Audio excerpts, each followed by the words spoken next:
Salam sejahtera bagi kita semua. Sebelumnya saya ingin berterima kasih kepada Ibu dosen dan teman-teman mahasiswa lainnya.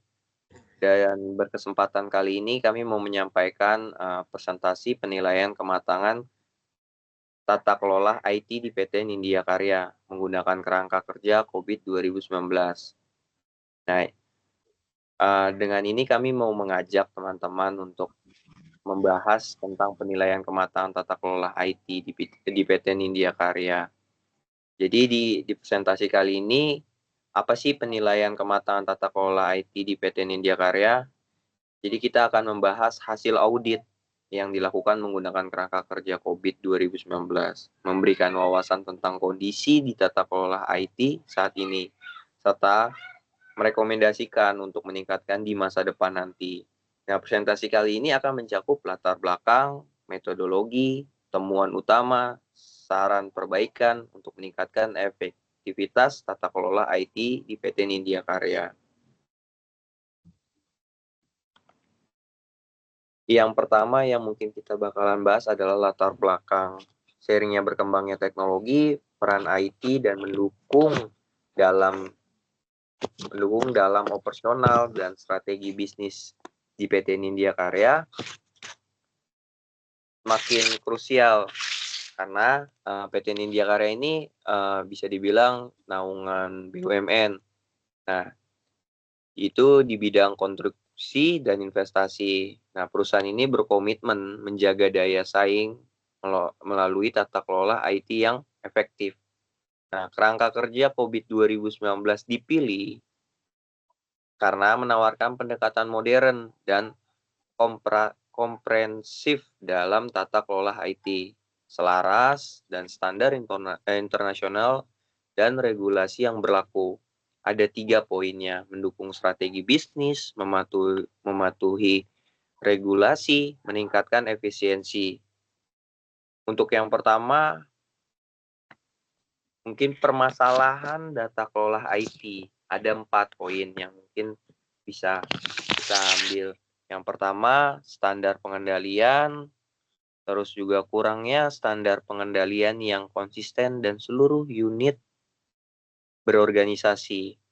Yang kedua, dokumentasi proses, ya keterbatasan dokumentasi, proses, dan prosedur IT yang menyebabkan ketidakjelasan dan tanggung jawab. Yang ketiga, keselarasan strategi, minimnya keselarasan antara strategi bisnis dan IT yang dapat menghambat inovasi. Terus yang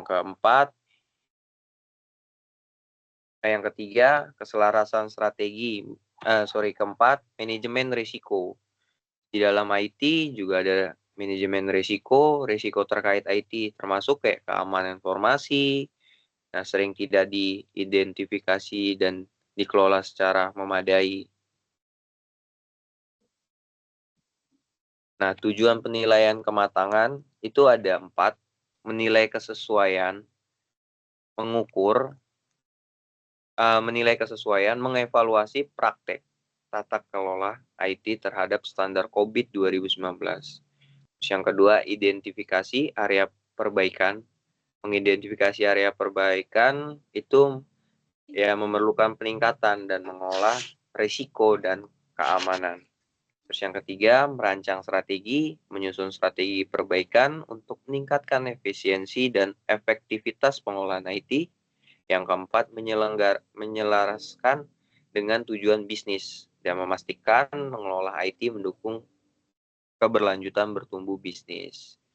Untuk slide selanjutnya dibantu oleh Mas Aldo. Mengapa memilih COVID 2000? Mohon maaf, saya yang lanjutkan ya. Ya, Di sini saya akan lanjutkan dengan slide selanjutnya. Mengapa memilih COVID 2019? COVID 2 dibanding COVID ya versi 5. COVID 2019 dipilih sebagai kerangka kerja tata kelola IT karena memiliki beberapa keunggulan dibandingkan versi sebelumnya. Pertama, integrasi dan fleksibilitas mendukung kerangka kerja lain seperti ITIL, ISO IC 27001, dan TOGAF, sehingga lebih relevan dengan kebutuhan organisasi modern.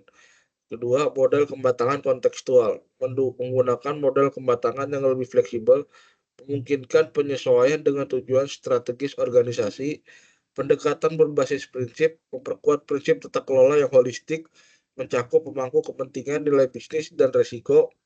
Keempat, dukungan transformasi digital, mendukung perusahaan dalam bertransformasi digital tanpa mengabaikan tata kelola yang baik. Di sini slide selanjutnya domain yang digunakan. Penilaian kematangan tata kelola IT di PT Nindya Karya mencakup 27 proses TI termasuk dalam 4 domain utama COVID 2019. Setiap domain memiliki fokus dan peran.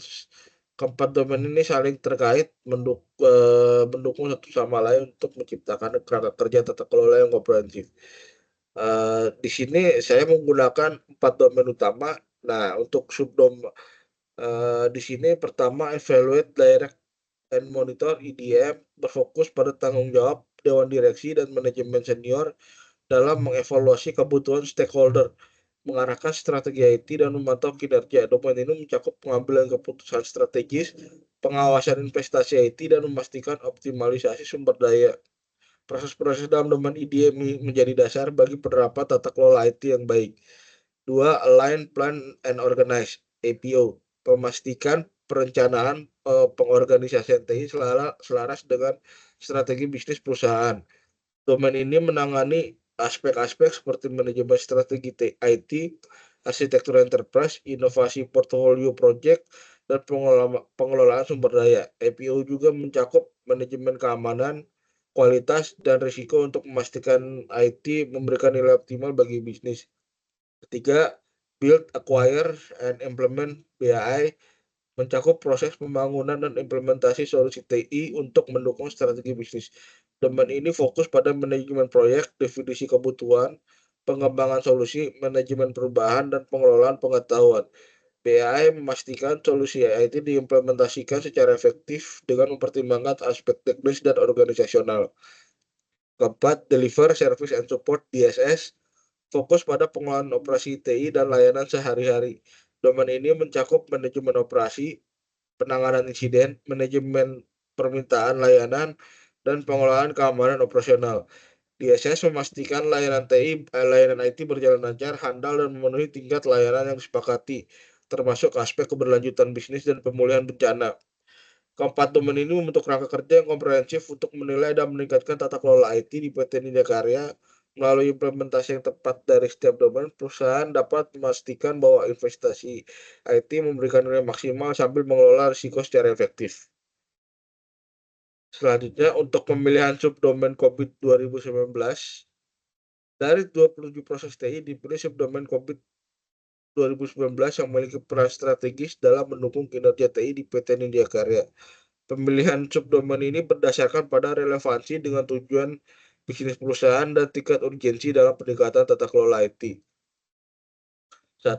IDM 03 Ensure Risk Optimization, memastikan kerangka tata kelola IT disusun dan diterapkan dengan baik, termasuk identifikasi risiko, evaluasi dampak, dan strategi mitigasi yang komprehensif untuk mengoptimalkan nilai bisnis.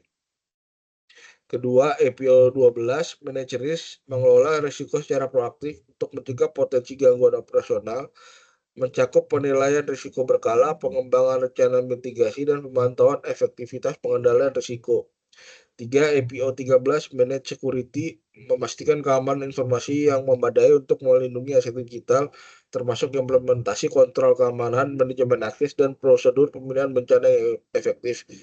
4. BAI 04 manage availability and capacity, mengoptimalkan persediaan layanan TI dan kapasitas infrastruktur untuk memenuhi kebutuhan bisnis saat ini dan masa depan, termasuk perencanaan kapasitas dan pemantauan kinerja. 5. BAI 06 manage IT change, mengelola perubahan TI secara struktur dan meminimalkan risiko dan dampak negatif terhadap layanan, mencakup proses evaluasi, otorisasi, dan implementasi perubahan. 6. DSS 01 manage operation, mengelola proses TI sehari-hari untuk memastikan keberlangsungan layanan, termasuk pemantauan infrastruktur, pengelolaan insiden, dan optimalisasi kinerja sistem. 7. DSS 02 manage service request and incident, memberikan respon tepat waktu terhadap permintaan pengguna dan penanganan insiden, termasuk kategorisasi, prioritisasi, dan eskalasi semua tingkat urgensi. ISS 05 Manage Security Services melindungi informasi perusahaan melalui implementasi kontrol keamanan yang kuat, pemantauan ancaman, dan respon terhadap insiden keamanan. 9. MEA 01 Manage Performance Monitoring memantau kinerja dan memastikan kepatuhan terhadap standar yang diterapkan, termasuk pengukuran performa layanan TI dan evaluasi pencapaian target. Next, selanjutnya ada tahapan assessment level domain. Penilaian kematangan tata kelola IT dilakukan dengan mengacu pada model kematangan COVID 2019 yang terdiri dari 6 tingkatan kapabilitas.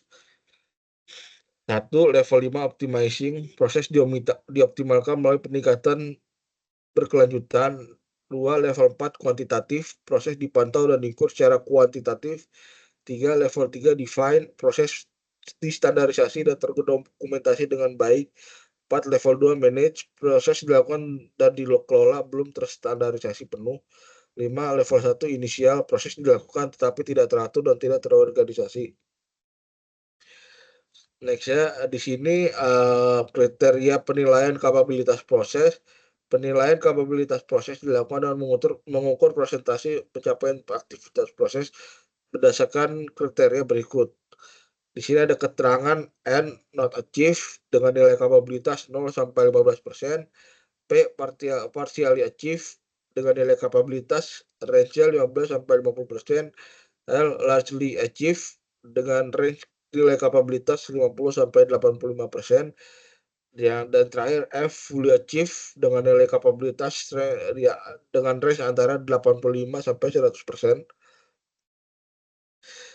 Di sini ada hasil penilaian kematangan berdasarkan hasil audit terhadap 10 subdomain COVID 2019.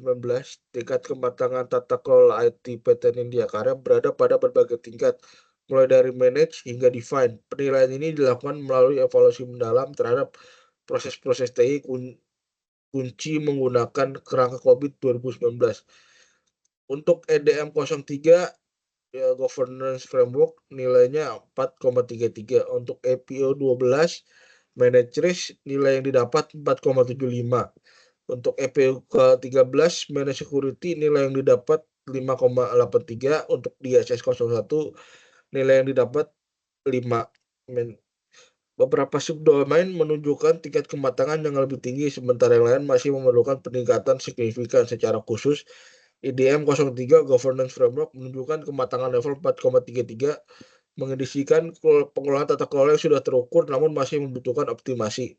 EPO 12 Manager mencapai level 4,75, menandakan pengelolaan risiko yang sudah sangat baik dengan pendekatan kuantitatif. EPO 13 Build Security memperoleh nilai tertinggi 5,83, mencerminkan keamanan TI yang sudah sangat matang dan dioptimalkan.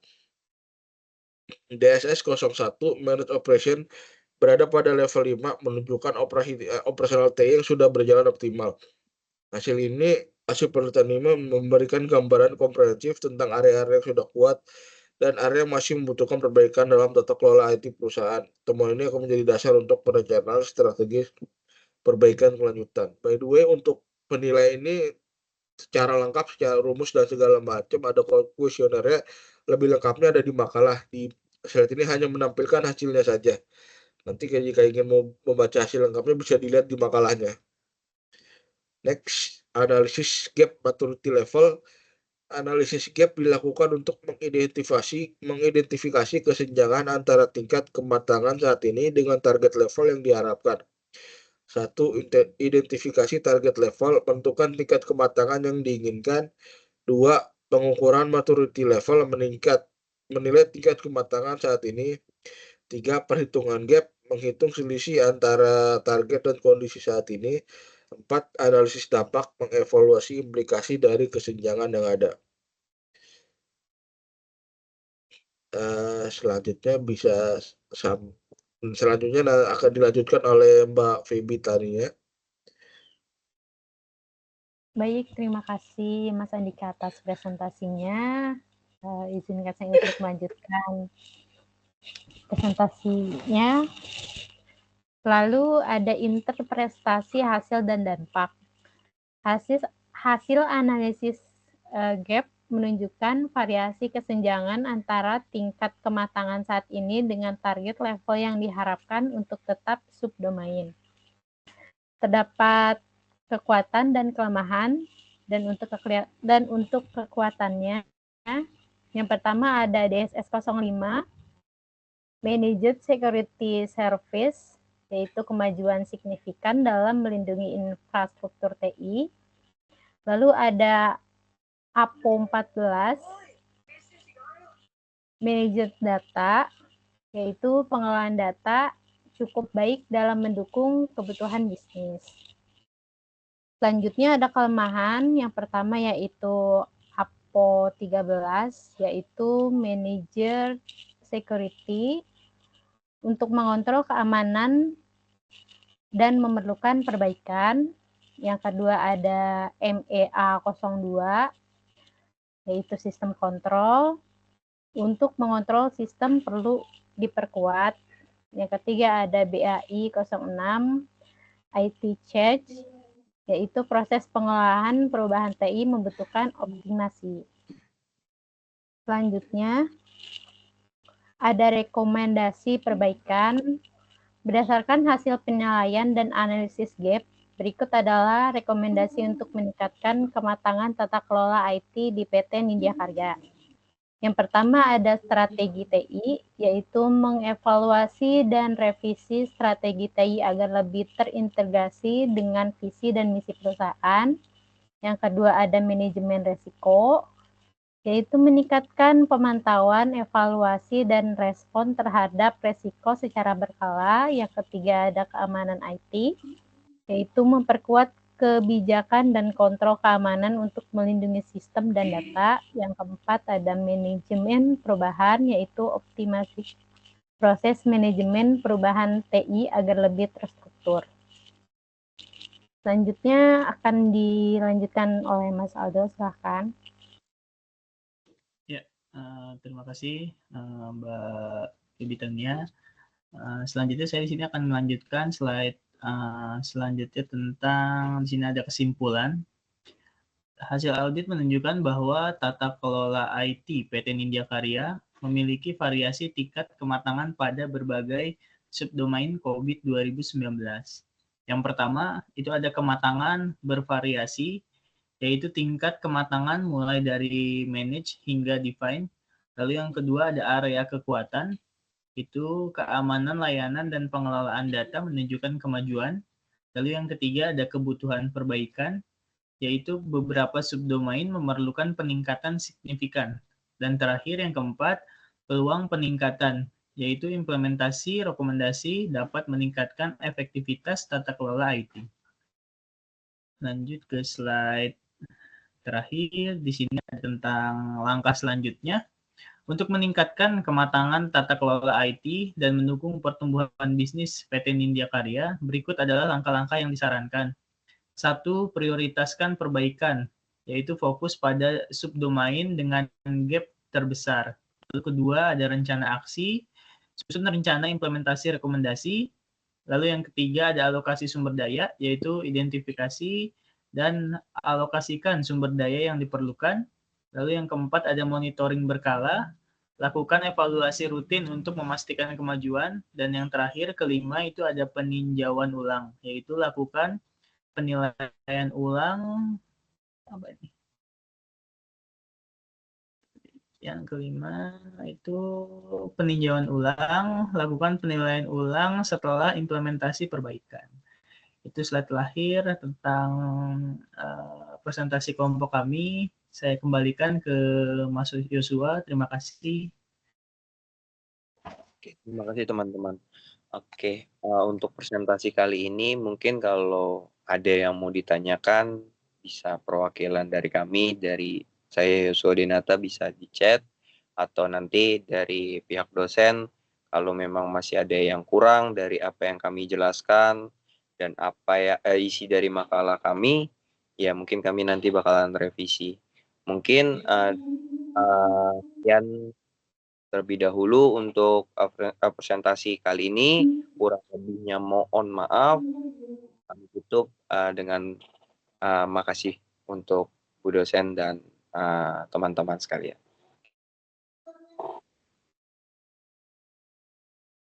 Oke, udah gue stop nih.